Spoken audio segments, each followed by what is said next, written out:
And, the short version is my son's in public school. He has a school issued Chromebook, and he brings it home every single day, which is very good. It's a very positive thing. If your kids aren't doing it, you need to ask why and get them to do that.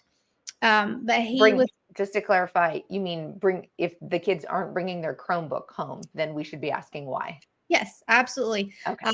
And we'll talk later about some of the reasons kids don't do that. But they should be bringing them home. There's no reason for a parent not to have access to what's happening on that Chromebook. We live in a world where we don't have the hardback textbooks like, when we were kids. Everything is digital. That means your child is exposed to the digital world every single day that they're sitting in a classroom, whether it's in the textbooks or online, or in like my case, my son was on an app called Epic, EPIC, and it's an online library. And there's a lot of really good content in it. But my son noticed at school another child reading a book that really they should not have been reading. They shouldn't have even had access to it because of the laws in Alabama, things that are prohibited from schools accessing. So my son came home and was telling me about this book. So I pulled out his Chromebook and I start looking through to find this book and see what other content I can find. So the short version is I find a whole genre of books and videos all under LGBTQ.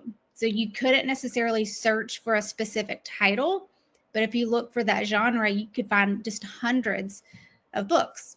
So interesting. So just to be clear, then you said the laws prohibit this in schools? Yes. Yep. In Alabama, the current law is that K through 5 cannot have anything around LGBTQ, gender ideology, any of that, very broad terms, but they can't have anything in K through 5. So this was an issue. And my son, thankfully, he knew this. So he knew that it was wrong and that the school should have had it. So we go through it, find all this information.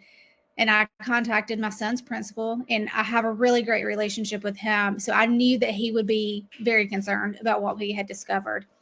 So I sent him the information and said, really, I don't know what I'm supposed to do with the form. The policy just says use this form, but it doesn't say what to do beyond that.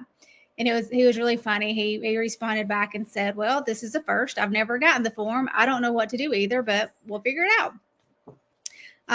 So he took the form, and within a week he called back and said, he went through the app that I had told him about. And basically he said, I didn't even know the app existed on the computer, much less what was in it. I've sent this to the district office, and they too had no idea this even existed. And we've gone through it. We have found lots of concerning content, and we have made the decision that we're going to prohibit access to these books. So the short version, they cut off access to like that genre of books that year. And then this past school year, they actually disabled the app entirely.